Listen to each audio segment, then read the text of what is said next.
Ya, saudara-saudara, dalam kesempatan Waisak ini tentu tidak salah kalau saya harus membuka dengan Selamat Waisak 2554 atau tahun 2010. Cuman karena ini posisi demikian, saya kira lebih enak aja berdiri ya. Ya, ini karena beberapa orang nggak kelihatan. Ya, kita kasih close dulu ya. Karena menurut Pak Adi, komunikasi kan depan arah. Jadi kalau tadi saya hanya melihat yang depan saja, ini kan baru dua arah. Yang belakang kalau nggak lihat, hanya komunikasi batin, juga cuma dua arah. Nah kalau sekarang, ini 4 sudah. Saya bisa lihat, batin juga bisa nyambung. Kan begitu, ya. Nah, saudara-saudara, saya harus mengucapkan selamat Waisak, karena ini adalah acara yang dibuat dalam rangka Waisak. Kemudian, tema kita memang dalam kesempatan ini cukup berat. Tadi Pak Adi sudah tuliskan arti spiritual yang kalau mau disederhanakan sebetulnya spiritualitas dalam bekerja itu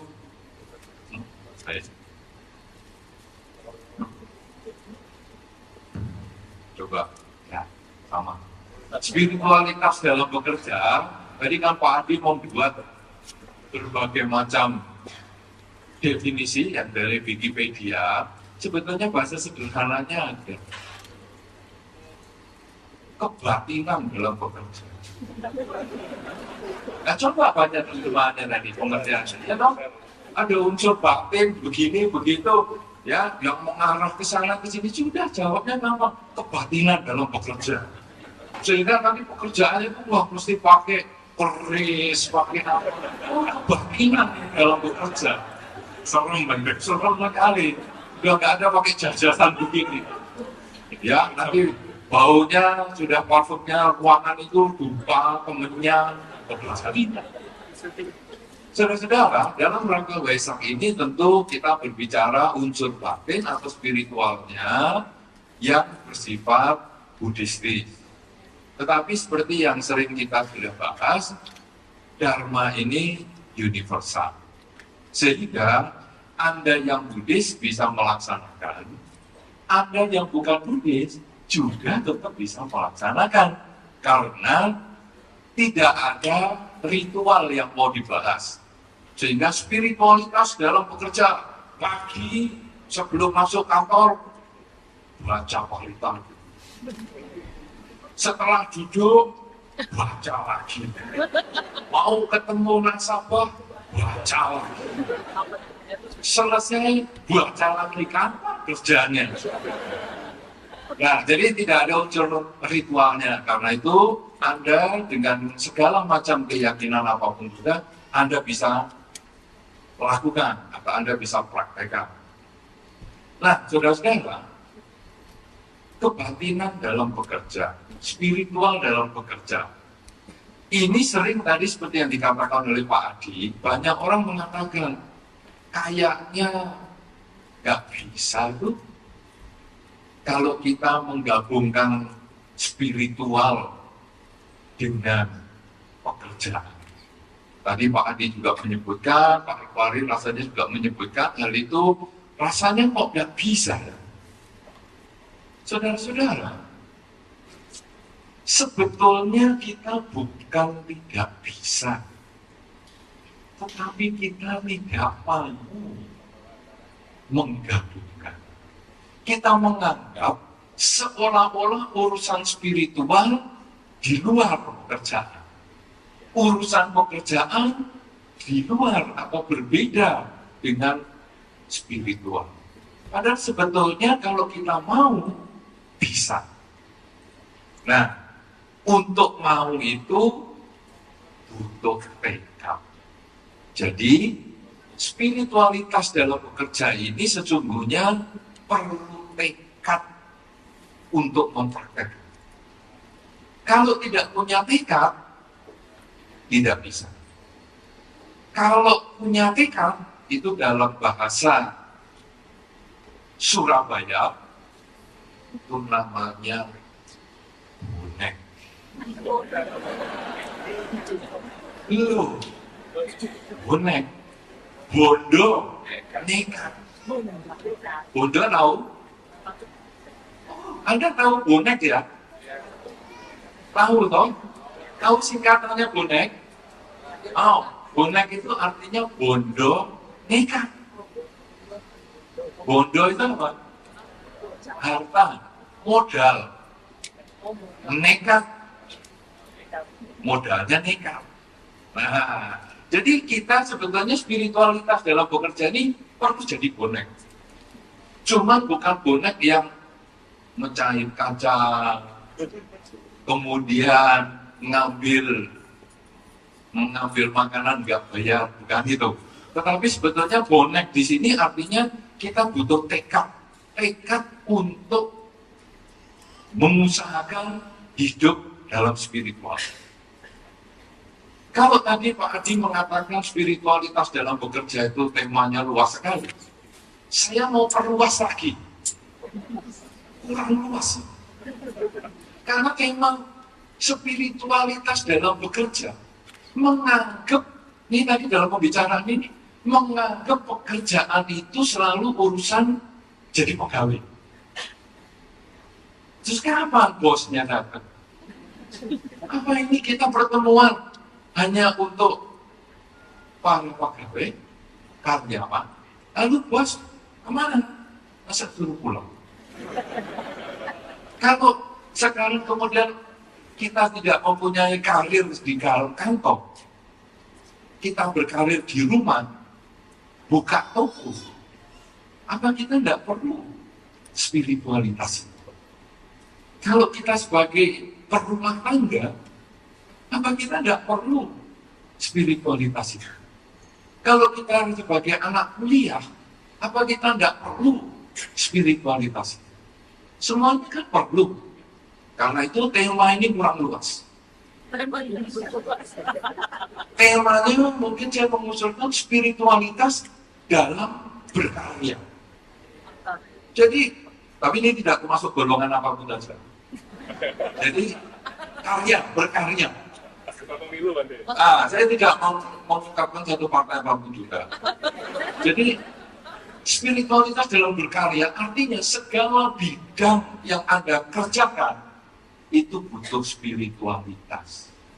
Anda sebagai karyawan, Anda sebagai nasabah, Anda sebagai perumah tangga, ibu rumah tangga, bapak rumah tangga, anak rumah tangga, tetangga, dan sebagainya, itu butuh spiritualitas. Nah, spiritualitas seperti yang tadi saya sampaikan adalah butuh tekad. Kenapa? Karena banyak sekali di antara kita yang meninggalkan spiritualitas, meninggalkan kebatinan tadi. Kita menganggap itu bisa dengan diri kita. Padahal sebetulnya spiritualitas itu perlu kita lakukan. Nah, saudara-saudara, bagaimana sekarang saran di dalam Dharma tentang spiritualitas ini? Untuk bisa kita mendapatkan sesuatu, ya, kalau tadi ada Mark Twain itu yang mengatakan lakukan yang gak enak terus-terusan biar terbiasa. Sebelum itu kita perlu tekad yang pertama adalah tekad yang berdasarkan kebijaksanaan, yaitu memilih mana yang mau kita kerjakan, yang kita mau karyakan. Jadi kalau sebagai anak milih sekolah, itu adalah pilihan. Jadi tidak langsung, pokoknya yang nggak enak coba dulu. Mana sekolah di Jakarta yang paling nggak enak, aku mau masuk sana. Tak cobain. Karena katanya kalau nyoba yang nggak enak, lama-lama enak juga. Wah, ya berat ini. Kita namanya sudah mendekati selangkah, mendekati menyiksa diri nanti. Ya, nah jadi sekarang kita harus milih dulu. Kenapa? Karena manusia punya kesempatan memilih. Jadi sekarang saya mau sekolah, saya mau milih dulu. Sekolahnya mana ya? Nah, kemudian ada ada prioritasnya. Mulai dari 10 alternatif, kepilih 3. Nah, kepilih 3, kemudian kita nanti lebih fokus lagi, memilih lagi. Jadi punya kebijaksanaan. Jadi kalau mau tekad itu memilih dulu. Yang pertama tadi kebijaksanaan untuk menentukan ini yang pilihan. Itu kalau anak. Pasangan hidup juga sama. Jangan saya mau milih yang paling jelek. Karena kalau sudah terbiasa, pokoknya kumpul sama yang jelek. Kalau yang enggak jelek juga. Iya, sudah katakan. Enggak begitu ya. Jadi harus dipilih dulu. Karena kita punya kesempatan memilih. Wah, pilih.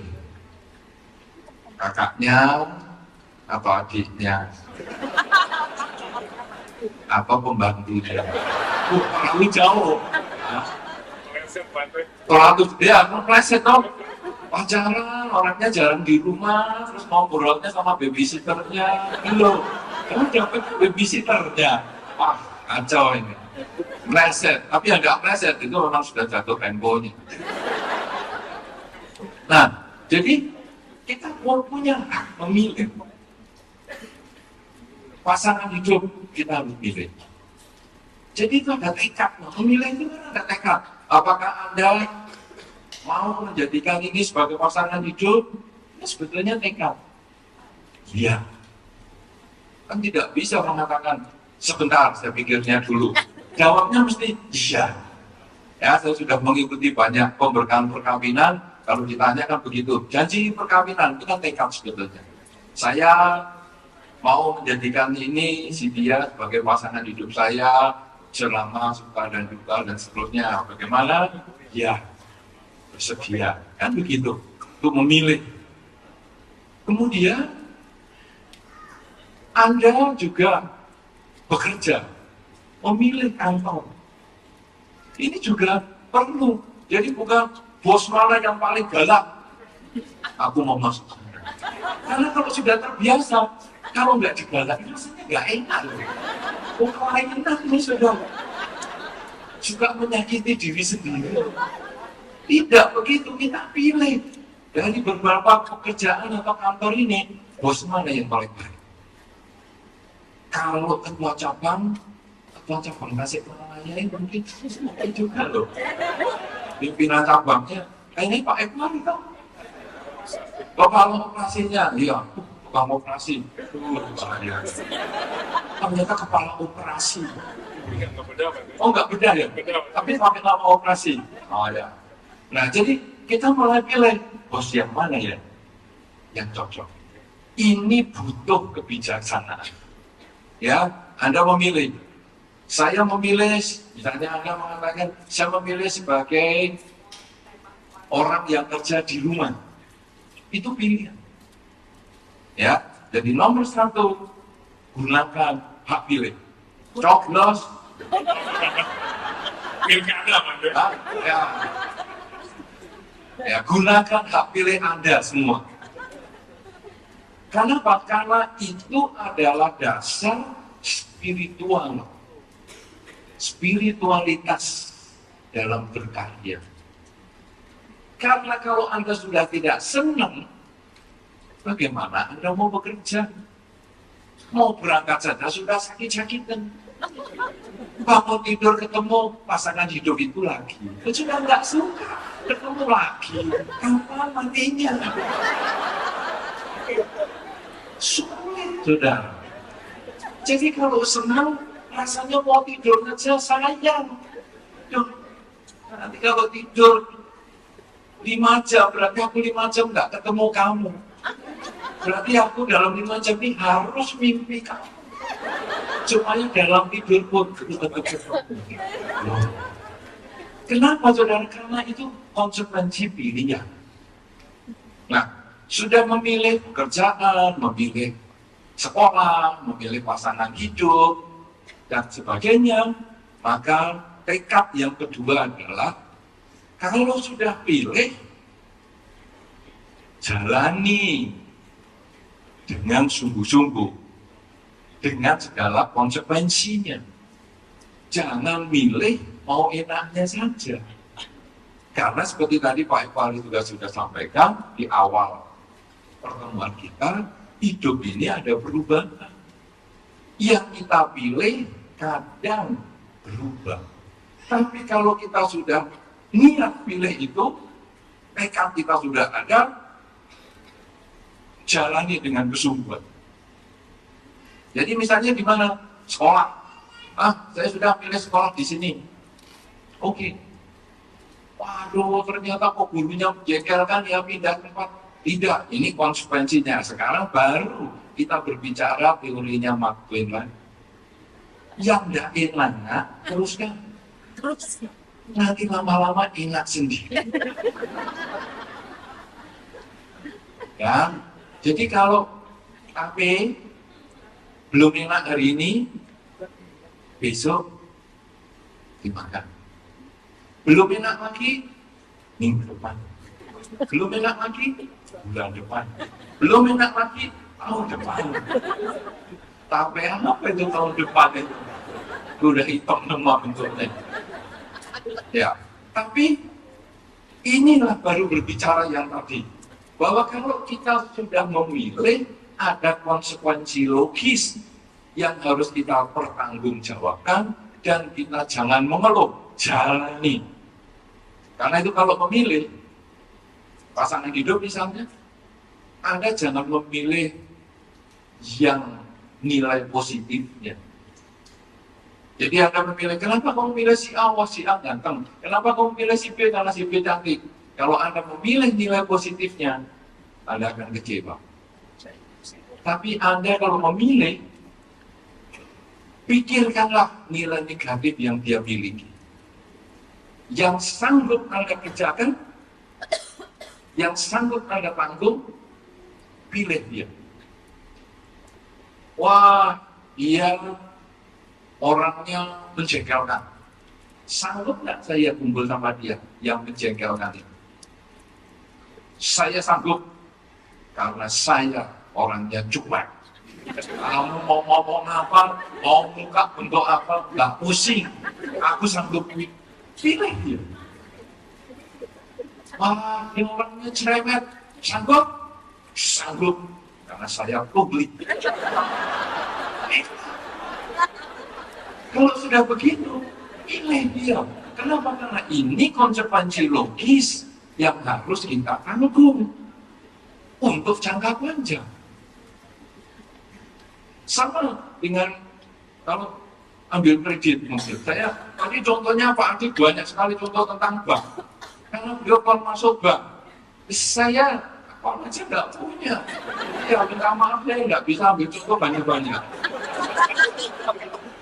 Saya nggak bisa bayangkan ruang prioritas itu kayak apa ya. Nanti diundang, nanti Ya, diundang untuk blessing. blessing. Coba di search nama saya nggak akan ketemu di. Saya tidak nasabah di mana-mana. Saya nasabahnya di Bank Karma. Bank of Karma nanti. Bank Karma. Tapi nggak mengeluarkan cek dan. Nah, ada orang ya saya kadang tanya, berarti saya mau buka usaha, mau ambil kredit bagaimana? Saya kan bukan bagian kredit, ya mesti bagian kredit untuk difoto dan diurus semuanya, kan penghasilannya dan sebagainya. Kita tanya untuk kebiku lah, saya salah sebenarnya. Tapi kemudian saya tidak begini, kalau kamu ambil kredit, katakanlah 10 juta, kamu mau buka usaha, renungkanlah bukan untungnya. Oh kalau 10 juta Bang Dek, nanti diolah, untuk dagang. 1 bulan. Kalau bunganya sekian, nanti bisa kita mengumpulkan sekian. Waduh, dalam 1 tahun BEP. Oh, sudah mudah. Oh, enak. Enak sekali. Saya hanya mengatakan begini, modal 10 juta kamu kreditor, Bagaimana kalau macet? Kamu nggak bisa bayar. Apa yang kita sudah bayar? Kamu jual sepeda motor, kolor, sandal jepit, nyampe nggak 10 juta?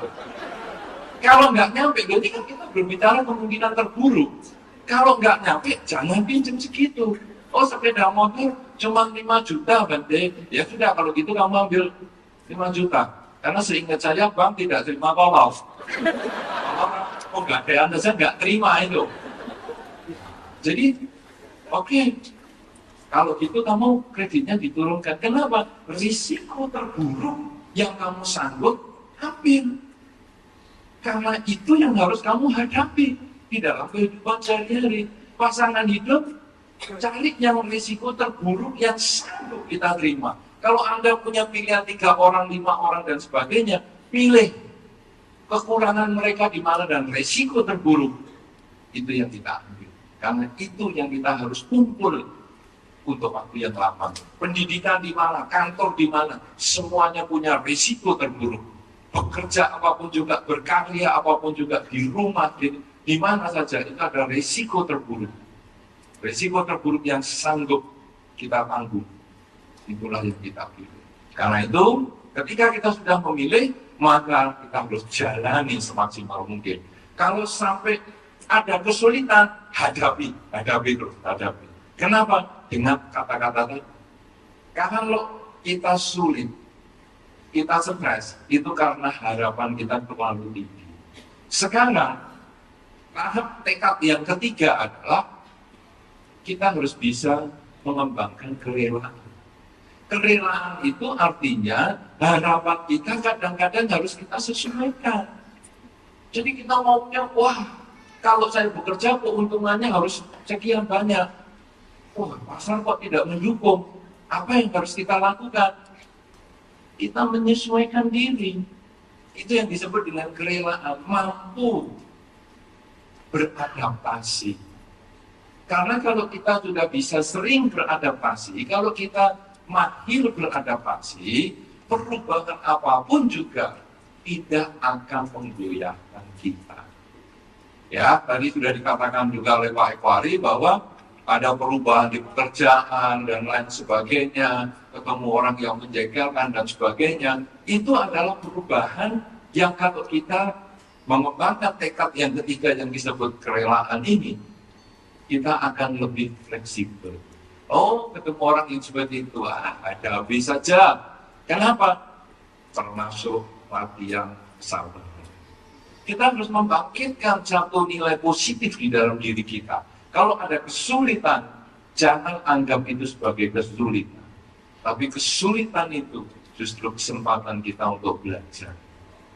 Ada kata-kata yang pernah dikatakan orang, kalau kamu ditinggalkan orang, berterima kasihlah kepada orang yang meninggalkan kamu. Kenapa? Karena dia melatih kamu menjadi mandiri. Kalau ada dia terus, kamu tidak akan bisa mandiri. Nah, saudara-saudara, coba, ini yang sudah punya pasangan hidup siapa ya? Banyak, belum tentu. Coba, tunjuk jari lagi. Yuk, angkat tangan. Oh, lumayan. Ini banyak juga. Banyak. Saudara-saudara yang sudah punya pasangan hidup, tanyalah dengan pasangan hidup Anda. Sharinglah dengan pasangan hidup Anda. Kalau diberi kesempatan hidup lebih panjang, baiknya kamu atau saya. Nanti sharing ya, jangan sekarang dijawab. Ini soalnya rahasia masing-masing. Kalau ada umur yang panjang, enaknya kamu yang umur panjang atau aku?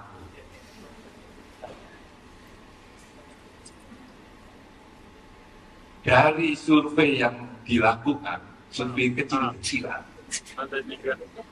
ternyata lebih banyak umur panjang untuk kamu aja. Aku lebih baik mati duluan. Kenapa saudara? karena takut ditinggal, tidak mandiri. Sehingga kalau ada orang mengatakan, aku ingin yang umur panjang, bahaya. Berarti pasangan hidupnya mungkin warisannya banyak nih. Sehingga kamu cepat-cepat mati ya. Aku yang umurnya panjang, ya rumah ini, rumah di sana, sertifikat sekepuk, dia aku. Tapi rata-rata orang akan mengatakan lebih baik aku mati dulu. Bahayanya begitu, aku akan menyiapkan satu surga untuk kamu. Aku tunggu di sana, bersihkan dulu surganya. Pikirannya surga itu masih perlu pembantu ya. Kalau bersih-bersih, itu ada bersih sendiri kok. Tapi ya begitulah, itu sok bergaya. Jadi merasa, ini mesti aku yang harus mati duluan. Padahal kenapa? Karena orang itu takut ditinggal. Kenapa? Takut mandiri. Padahal kita harus terima kasih kepada orang yang sudah meninggalkan kita. Karena membuat kita mandiri. Nah, saudara-saudara, inilah kemampuan kita beradaptasi. Kemudian, kalau kita sudah punya tekad untuk bijaksana menentukan atau memilih, tekad untuk menanggung semua konsekuensi logis yang kita harus hadapi dengan bekerja, berkarya secara sungguh-sungguh. Yang ketiga adalah kita mampu beradaptasi bila terjadi perubahan, karena resiko terburuk adalah kita sudah pikirkan, beli mobil berarti resikonya hilang, punya pasangan hidup berarti bisa ditinggal, punya anak juga bisa ditinggal dan sebagainya. Itu adalah resiko terburuk yang kita sanggup kita lakukan. Maka yang keempat, sebagai yang terakhir, adalah mengembangkan kualitas batin. Tekad untuk mengembangkan kualitas batin. Yang tadi sudah disinggung dengan baik sekali oleh Pak Ki, yaitu kalau pagi bangun tidur sama malam mau tidur, usahakan untuk berlatih fokus. Ya, itu istilah pokoknya meditasi. Sebetulnya dia belajar fokus. Betul, kira-kira minimal 30 menit. Kemudian sepanjang hari, gunakanlah fokus itu untuk bekerja, untuk berbicara, untuk berpikir, sehingga selalu sadar waktu sedang berjalan, sadar sedang menulis, sadar sedang terima telepon, sadar sedang bekerja, dan sebagainya. Kalau 4 hal ini dikerjakan, tekad 4 hal ini dikerjakan, tekad memilih, melakukan dengan sungguh-sungguh, punya daya adaptasi yang tinggi, dan bisa berkonsentrasi sepanjang waktu, maka tingkat spiritualitas alias kebatinan dalam bekerja, berkarya, dalam melakukan kehidupan sehari-hari akan bisa tercapai. Kalau sudah demikian, maka spiritualitas dalam kehidupan adalah pilihan. Kita mau pakai atau tidak, tergantung kita semua. Tapi kalau kita mau pakai, hasilnya hidup lebih maksimal dan bahagia. Kalau kita tidak pakai, hasilnya pun akan kadang membuat kita kurang bahagia. Inilah yang perlu saya sampaikan. Mudah-mudahan ini memancing inspirasi baru untuk kita nanti diskusikan. Dan sekali lagi saya ucapkan selamat Waisak 2554.